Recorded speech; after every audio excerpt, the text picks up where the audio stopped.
Even Spiegel, a failed business idea and his girlfriend's breakup, was inspired by his friend Reggie's idea of sending disappearing photos. They wanted to send nudes without a permanent copy, and they believed girls would be more likely to send them photos if the pictures disappeared afterwards. However, Ivan realized its potential went beyond that, as it would allow people to share things more freely without worry.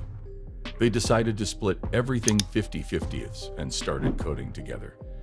Despite several rejections, Ivan convinced Bobby to help build a prototype, which they named Peekaboo. They sent the app to friends, who used it surprisingly high. Later, at a Stanford event, Ivan presented their new app to investors, but none were interested. The investors missed an opportunity to make billions of dollars. The Stanford teaching assistant, who had organized the event, asked Ivan if he had created a sexting app. He was told he had to come up with a new name, Snapchat, which combined snapping a photo and chatting with friends. Snapchat, a social media app, had a rough start with only a few users and no investment. Despite this, co-founders Ivan, Reggie, and Bobby continued to work on the app, with Bobby coding and Ivan working on design. They decided to create a bright yellow background to stand out in the app market. However, Reggie, a 21-year-old, seemed more interested in partying than building a business, causing tension between the co-founders. After an argument, Ivan and Bobby locked Reggie up, leading to legal battles. Snapchat was down to 2 co-founders, and Ivan tried to attract new users through various methods, including emailing bloggers and handing out flyers. However, most people didn't get the app's appeal. However, Snapchat suddenly gained a significant increase in users from teenagers, and the number of daily active users grew rapidly. This led to Snapchat going viral among a younger user base who shared it with their friends.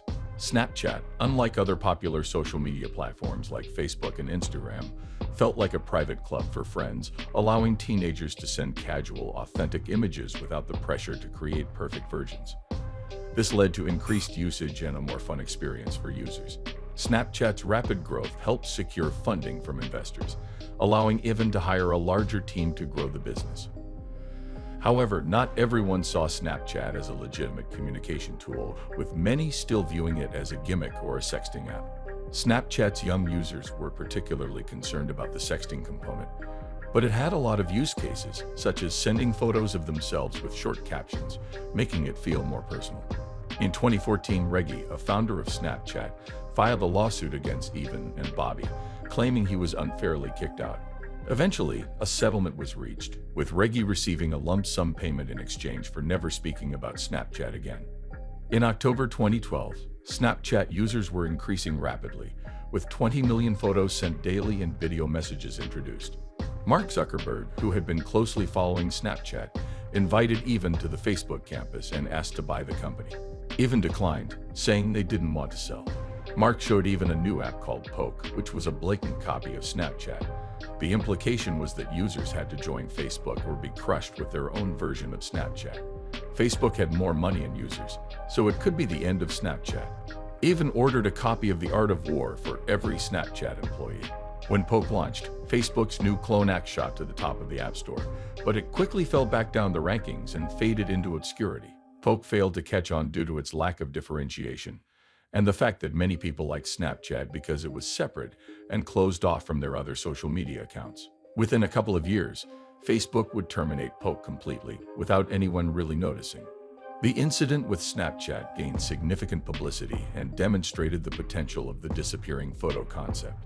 In just 1 year, Snapchat had grown from an unknown app to over 1 million daily active users and sending over 100 million photos daily. The Snap Me verb became a verb, and Zuckerberg was determined to keep up with the success of the app. In 2013, Snapchat launched a popular feature called Stories, allowing users to broadcast their activities to their friends. This feature disappeared after 24 hours, making it feel like missing out. Mark Zuckerberg offered Ivan and Bobby $3 billion to buy Snapchat, despite the platform having virtually no revenue at the time. Both Ivan and Bobby own roughly 25% of Snapchat, and if they accepted the offer, it would have a personal net worth of hundreds of millions of dollars. Despite their initial reluctance, they turned down the offer and decided to continue running Snapchat themselves. Snapchat began experimenting with new features, such as camera lenses that could change someone's appearance, public stories from specific events or locations, and content from brands and networks. Snapchat also created a new division called Snap Lab to work on speech recognition, wearable technology, and augmented reality. Even believed Snapchat needed to think about what users wanted next, rather than relying on data or focus groups, as this wouldn't lead to big leaps in innovation. He operated on a principle of thinking what users didn't know they wanted yet, focusing on gut instincts rather than market research. Snapchat, founded by Evan Spiegel, faced numerous criticisms in the media for its privacy practices. The company was linked to crimes, including drug dealer use of the platform to target children and becoming a haven for child predators. In 2013, a security research group reverse-engineered Snapchat's app, allowing hackers to access usernames and phone numbers.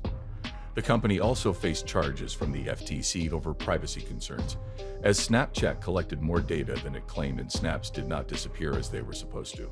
Despite these scandals, Snapchat's perceived value came from its over 100 million active users, which could be monetized at a later point. Many in the media called for Evan's immediate resignation, fearing that after these scandals, it would be impossible for big corporations to make serious deals with Snapchat. Snapchat, a popular social media platform, was spending over $100 million a year by 2014, and CEO Evan Spiegel wanted to prove its sustainable business model. They began testing ways to make money, such as allowing users to pay 99 cents to replay a message and introducing a feature called Snapcash. However, the big money came from advertising, as Snapchat's ad platform was basic and expensive compared to Google or Facebook ads. Snapchat had a unique advantage in reaching a younger demographic, as kids and teenagers had their attention on the app. As Snapchat expanded its advertising services, ad revenue started rolling in. Meanwhile, Facebook tried to imitate Snapchat by creating new apps and integrating Snapchat features into existing apps. Instagram Stories, a clone of Snapchat, gained 250 million daily active users by mid-2017, surpassing Snapchat Stories. Snapchat's stock lost $1.3 billion after Kylie Jenner tweeted about the company's decline.